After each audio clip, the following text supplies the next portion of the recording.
제목 같이 읽겠습니다. 이대로 새해를 맞을 것인가? 이대로 새해를 맞을 것인가? 창세기 25장 1절부터 11절입니다.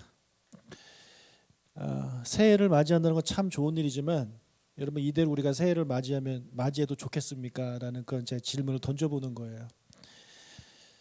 여러분 오늘 본문에는요. 창세기 25장에는 아브라함의 죽음이 기록되어 있습니다.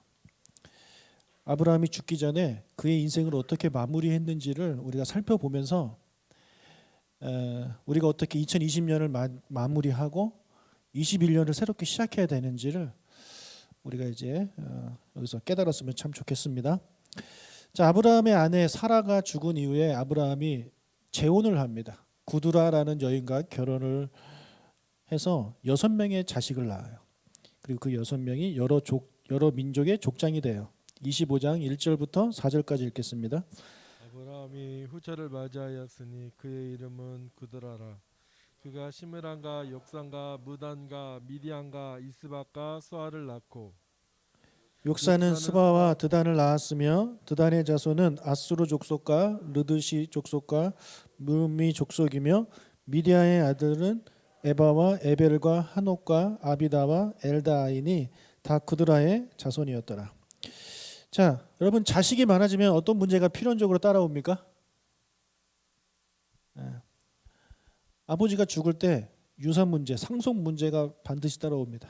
그래서 이 상속 때문에 많이들 싸우잖아요, 가족들끼리. 게다가 이들은 이삭하고 배다른 자식들입니다. 같은 배에서 나온 형제들도 상속 문제로 싸우는데 배다른 자식들이 그 형제들이 얼마나 더 싸울지는 우리가 안 봐도 비디오입니다. 그렇죠? 예. 왜 아브라함은 재혼을 해서 왜 또 이런 문제를 만드는지. 뭐 재혼을 하는 것까지 괜찮은데 또 자식을 낳아서 그것도 6명이나 낳아서 이런 어려움을 자식에게 주는지 우리가 이 본문을 보면서 그런 생각을 좀 하게 되죠. 여러분 아브라함의 생애를 우리가 쭉 살펴봤는데 아브라함의 생애를 보면요. 인간관계 때문에 참 많이 힘들었습니다. 첩을 얻어서 첩과 아내가 다툼이 있었죠. 그 사이에 또 아브라함 껴가지고 또 힘들었죠. 그리고 그 첩이 또 아들을 낳고 그리고 또 사라도 아들을 낳아서 또 거기서도 또 문제가 있고 계속해서 인간관계 때문에 문제가 있었어요. 가는 곳마다 거짓말을 하면서 그 나라의 왕들과도 문제가 생기고 계속해서 사람과의 그런 관계에서 많은 어려움들이 이스라엘 이 아브라함 삶이 있었단 말이에요. 이제 좀 인간관계에 좀 그런 문제 없이 살다가 죽었으면 괜찮았을 텐데 또 이런 결혼을 하고 또 아이를 낳으면서 그런 갈등의 씨앗을 또 뿌리게 된 것입니다. 여러분 우리의 삶의 대부분의 그런 어려움의 대다수는요 어디서 오냐면 이 인간관계에서 오는 갈등입니다. 여러분 지금 우리가 코로나 때문에 많이 힘든데 여러분 코로나가 아무리 우리를 힘들게 해도요 잠깐입니다. 예. 길어야 1년 아니 2년 길어야 2년입니다. 그리고 마스크 쓰면 어느 정도 예방이 돼요. 그렇죠? 그리고 좀 있으면 백신도 나왔잖아요. 백신 맞으면 괜찮습니다. 그러니까 어느 정도 이런 것들은요 뭐 예방이 되는 거예요. 예, 잠깐이에요. 우리의 뭐 80, 90, 100년이라는 시간 속에서 코로나로 고생하는 거 우리 1년, 2년밖에 되지 않습니다. 그런데 인간관계에서 오는 갈등은요 평생입니다. 평생. 태어나면서부터 인간관계에서 갈등이 오는 거죠. 아이들 유치원 입학하면서부터 그런 갈등이 오잖아요.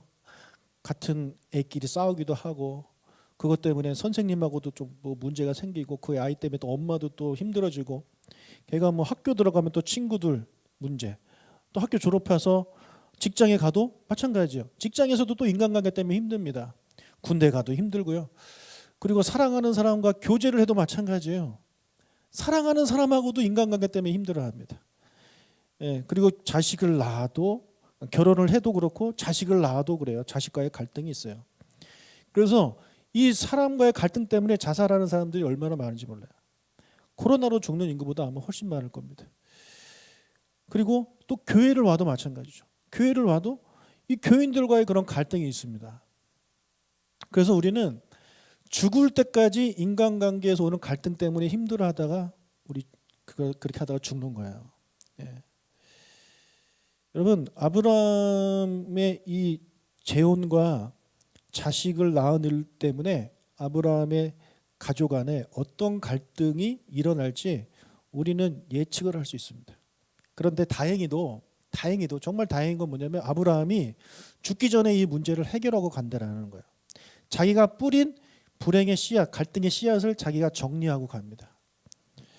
자, 25장 5절부터 7절까지 읽겠습니다. 아브라함이 이삭에게 자기의 모든 소유를 주었고 자기 서자들에게도 재산을 주어 자기 생전에 그들로 하여금 자기 아들 이삭을 떠나 동방 곧 동쪽 땅으로 가게 하였더라. 아브라함의 향년이 175세라. 자, 175세 아브라함이 죽었는데요. 그 전에 그거 어떻게 했냐면 이 유산을 다 나눠줘요. 예. 이 이삭에게는 모든 소유, 그러니까 거의 대부분 다 주고요. 많이 주고 서자들한테도 좀 나눠줍니다. 네. 그리고 어떻게 하냐면 다 이삭을 떠나게 해요. 이삭을 떠나서 동쪽으로 보내버립니다. 그리고 나서 아브라함이 죽는 거예요. 만약에 아브라함이 이런 일을 하지 않고 그냥 죽었다면 어떤 일이 벌어졌겠습니까? 자식들 간에 이 왕자의 난이 일어나게 되는 거예요. 예, 큰일 납니다. 큰일 나는 거죠. 여러분 아브라함이 이 문제를, 이 갈등의 소지가 있는 일들을 깨끗하게 해결하고 그가 이 세상을 떠났기 때문에 그의 아들인 이삭이 이 문제로 힘들어하지 않았다는 것입니다. 예. 여러분 아브라함이 죽기 전에 자식들 간의 이런 갈등의 씨앗을 해결했듯이 우리가 새해를 맞이하기 전에 이런 인간관계에서 오는 갈등들을 해결하는 저와 여러분이 됐으면 좋겠습니다. 여러분 2020년 우리 마지막 날 지났지만 2020년 동안 인간관계 속에서 힘들었던 것들을 우리가 해결하지 못한 채 2021년을 맞이하면 뭐 달라집니까? 하나도 달라지는 거 없습니다. 2020년 때 그것 때문에 힘들었다면 여러분 그게 해결하지 않으면 2021년에도 그것 때문에 또 힘듭니다. 예. 새로운 해가 희망찬 한 해가 되는 것이 아니라 그냥 또 괴로운 한 해가 오는 거예요. 하나님은 우리가 새로운 한 해를 맞이하면서 그렇게 괴로워하는 것을 하나님 원하지 않습니다.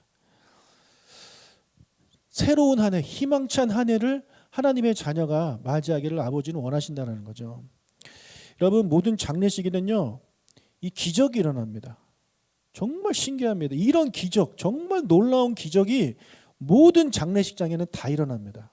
무슨 기적일까요? 무슨 기적이 장례식장에서 일어날까요? 제가 장례 예배 때마다 설교를 이제 하잖아요. 늘 드리는 말씀이 있어요. 뭐냐면 유가족들이나 또 이제 조문하러 오신 분들한테 이렇게 말씀드립니다. 여러분 혹시 고인한테 섭섭한 것이 있으면 다 잊으십시오. 네. 매장을 하게 되면 이 매장과 함께 여기에다 여러분의 그런 섭섭함을 다 넣으시고 다 잊어버리셨죠. 그런 말씀을 드리거든요. 그런데 제가 그런 말씀을 안 드려도 이미 사람들은 다 그렇게 하고 있어요. 고인한테 아무리 섭섭한 것이 있어도 고인이 뭐 아무리 믿고 고인이 뭐 너무 미웠다 하더라도 고인의 죽음 앞에서는요 그런 게 더 이상 문제가 되지 않습니다. 예. 죽은 사람을 계속 미워하는 사람이 있습니까?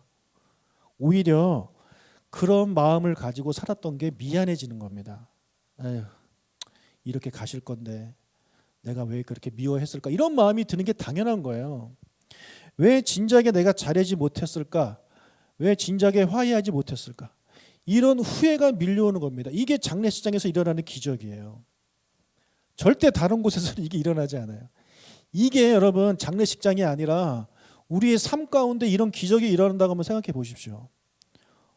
우리의 삶이 얼마나 풍성해지겠습니까? 우리의 삶이 얼마나 행복해지겠냐고요. 예?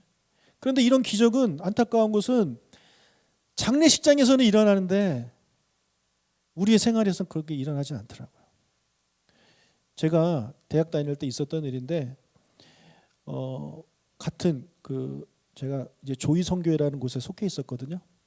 근데 그 중에 제 후배가 하나 있었어요. 후배가 저를 잘 따랐어요. 형 저랑 특송 한번 해요. 그래가지고 제가 같이 특송을 했단 말이에요. 특송을 했는데 그 친구가 좀 다른 사람들한테 그렇게 인정 못 받는 친구였어요.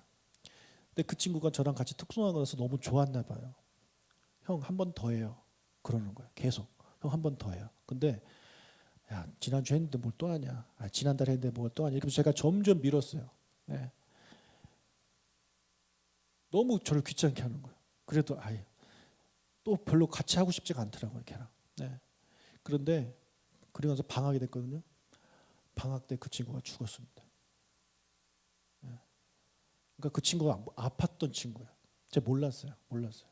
그래서 그 친구 장례식장 가서 제가 펑펑 울었습니다. 그 특송 같이 한번 해주는 게 뭐가 어려워서 내가 그거 안 해줬을까. 예. 사람들이 이 친구를 별로 안 좋게 생각하는 걸 그게 뭐가 대수라고 나는 그 친구를 피했을 거라는 그런 후회가 막 밀려오는 거죠. 예.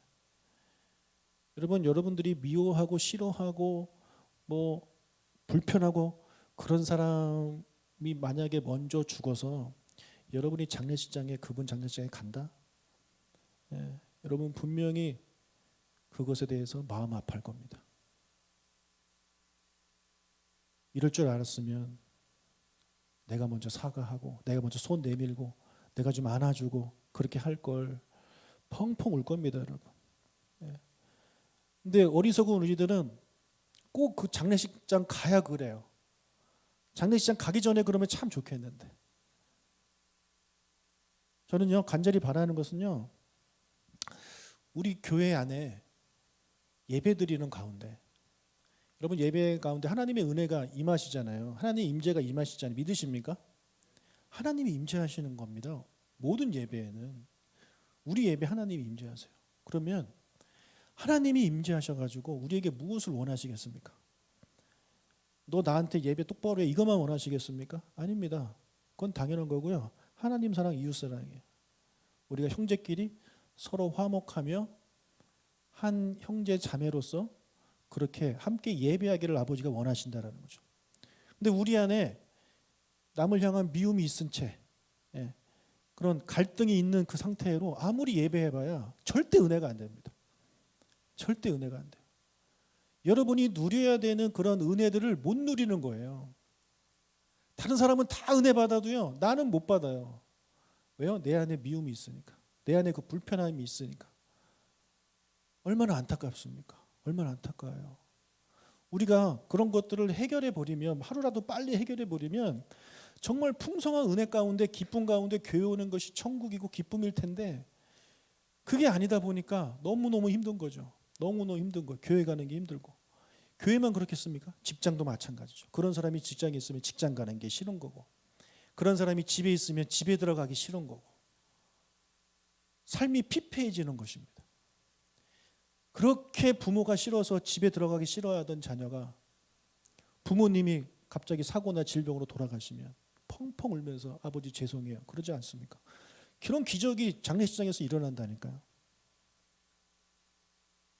이런 기적이 하나님이 임재하시는 왜 예배 시간에 일어나지 않을까요? 저는 그게 너무나도 안타깝습니다. 우리 교회 예배에는요 그런 기적이 일어났으면 좋겠어요. 정말 놀라운 기적이 이 예배를 통해서 하나님과의 그런 관계만 회복될 뿐만 아니라 사람들과의 그런 관계도 회복되는 놀라운 역사 일어났으면 좋겠습니다. 그런 교회가 될 수 있도록 여러분 기도해 주시기 바라요. 우리가 그것을 해결하고 새해를 맞이해야 새해가 희망찬 새해가 되는 거 아니겠습니까? 앞에 21년만 바뀌면 뭐예요? 내 안에 그런 아픔들이 계속 있고 그런 미움들이 계속 있는데 21년이 온들 무슨 소용이 있습니까? 괴로울 뿐이죠. 사랑하는 조각목교회 우리 형제자매 여러분, 인터넷을 보고 계시는 분들도 마찬가지입니다. 2021년이 희망찬 새해가 되기를 원하십니까? 그럼 2020년을 마무리를 잘 하셔야 됩니다. 아브라함이 이거 마무리하고 죽었듯이 우리 2020년 이미 지났지만 이거 잘 마무리해야 되는 거예요. 그 마음 다 2020년과 함께 다 보내고 2021년을 맞이하셔야 돼요. 그거 그대로 간직한 채 21년 맞이하지 마십시오. 그러면 여러분에게 아무런 희망도 없습니다. 아무런 기쁨도 없고 아무런 즐거움도 없습니다. 그냥 괴로울 뿐입니다. 여러분, 성숙한 사람은요 먼저 손을 내미는 사람이에요. 성숙한 사람은요 먼저 용서하는 사람입니다. 성숙한 사람이 바로 그런 사람이에요. 이 사람이 내가 내민 손을 받아주든 안 받아주든 상관없어요. 성숙한 사람은 먼저 내미는 거예요. 바로 예수님이 그렇게 사셨다는 거죠. 자, 예수님이 이 땅에 오셔서 십자가에 달려 돌아가셨잖아요. 예수님이 목숨을 내놓으셨단 말이에요. 근데 누구를 위해 내놓으셨느냐? 모든 사람을 위해서 내놓으신 겁니다. 모든 사람을. 예수님을 사랑하고 예수님을 따라갈 사람들만 위해서 내어주신 게 아니라 모든 인류를 위해서 예수님은 목숨을 내어주신 거예요. 예. 화해의 손을 내미신 거예요. 그중에 그 손을 잡은 사람은 구원을 받은 사람이 되는 거고, 그중에 그 손을 안 받은 사람은 멸망받은 사람이 되는 거잖아요. 그러니까 예수님은 그거 신경 쓰지 않고 모든 사람한테 손을 내미신 거예요. 따라서 우리가 이 문제를 해결하고 싶어서, 이 인간관계의 문제를 해결하고 싶어서 여러분이 만약에 하나님께 기도하면서 하나님 제가 먼저 손을 내밀겠습니다. 그래서 손을 내미셨다면 여러분은 예수님이 사신 그 길을 걸어가고 있는 분들입니다. 예. 목사님 손을 내밀어도 저쪽에서 안 받아주는데요. 신경 쓰지 마십시오. 예. 그 사람이 손을 잡든 안 받든 그것은 우리가 신경 쓸 게 아니에요. 하나님의 자녀로서 우리가 신경 쓸 것은 뭐냐면 내가 먼저 손을 내미는 거예요. 예. 내가 먼저 손을 내밀려고 그런 노력을 하는 것. 그렇게 하는 행동들이 우리 안에 있을 때 하나님은 여러분의 그런 결단을 기뻐하시고 여러분의 그런 행동을 너무나도 마음에 흡족해 하십니다. 그런 행동들을 우리가 하면서 새해를 맞이해야 우리의 새해는요 정말 새로운 정말 희망찬 새해가 되는 거예요. 여러분 코로나가 다 사라지면 마스크 안 쓰면 행복하실 것 같아요? 아닐걸요? 아무리 코로나가 사라지고 마스크 안 쓰면 뭐합니까? 내 안에 여전히 그런 문제들이 남아있는데 절대 행복하지 않습니다. 절대 희망차지 않아요. 비록 코로나가 있고 내가 마스크를 쓰고 있어도요 내 안에 그 문제가 해결되면 그 사람은 행복합니다. 그렇지 않아요 여러분? 예. 인간관계가 해결되면 그것만큼 행복한 게 없어요. 그러니까 우리 두 집사님 나오셔가지고 잠깐 간증해 주셨지만 그 인간관계가 정말 힘든 거거든요. 코로나는 정말 아무것도 아닙니다. 잠깐이에요. 인간관계는 죽을 때까지예요. 그래서 여러분 그런 인간관계 문제가 생길 때마다 우리가 그거 덮어놓고 모른 척하고 계속 사람 피하고 다른 사람 만나고 이렇게 하면 어떻게 되겠습니까? 평생 그런 게 계속 쌓이는 거죠. 정말 죽을 때까지 힘들게 살다 죽는 겁니다. 사랑하는 여러분, 이 장례식의 기적이 우리 교회 안에서 이루어지길 축복합니다. 우리가 조금만 생각해 보면 아 그래 내가 나중에 후회하지 말고 지금 나에게 주신 삶을 행복하게 살려면 내가 그전에 가지고 있던 이 문제를 해결해야 되겠구나. 그리고 새로운 한 해를 시작해야 되겠구나. 그렇게 다짐하고 2021년은 인간관계로부터 다 해방되시는 여러분들 되실 수 있는 축복합니다.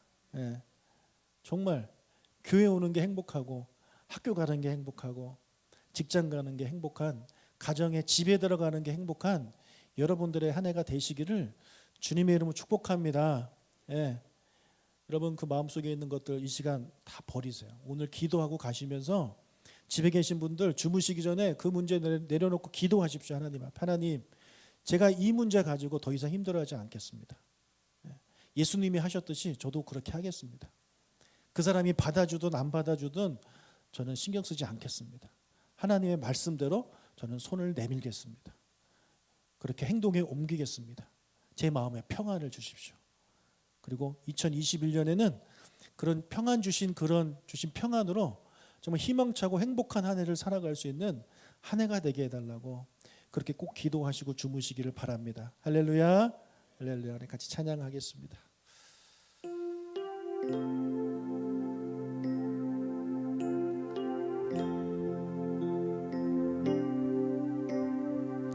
나 주님의 기쁨 되기 원하네. 우리 2021년은 더욱더 주님의 기쁨이 되는 우리 교광목교회가 되기를 축복합니다. 아멘. 나 주님의 기쁨 되기 원하네. 내 마음을 새롭게 하소서. 새 부대 되게 하여 주사 주님의 빛 비추게 하소서. 내가 원하는 한 가지 주님의 기쁨이 되는 것. 내가 원하는 한 가지 주님의 기쁨이 되는 것. 겸손히 내 마음 드립니다. 겸손히 내 마음 드립니다. 나의 모든 것 받으소서. 나의 맘 깨끗게 씻어주사 주의 길로 행하게 하소서.